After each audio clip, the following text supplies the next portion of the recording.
Allah jalla waala akasema, wa fi dhalika falyatanafasil mutanafisun, katika yale ya kheri na washindane wenye kushindana. Vile vile Allah jalla waala katika surati al-Waqi'a akasema, was-sabiquna as-sabiqun ulaika al-muqarrabuna fi jannati an-na'im,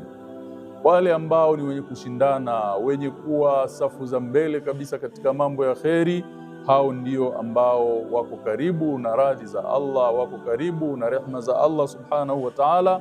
lakini vile vile watakuwa katika janna yenye neema. Kipindi ambacho bado mtu ana fursa, falyubadir falyusari, afanye haraka, aende mbio katika kuwekeza katika matendo mema, ili awe salama pale itakapokuwa kimekuja kile kipindi cha fitna.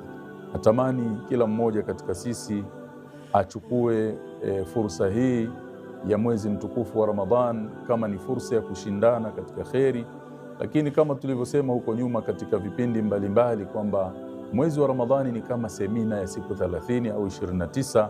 ambayo inatutengenezea mabadiliko ya miezi 11 inayokuja.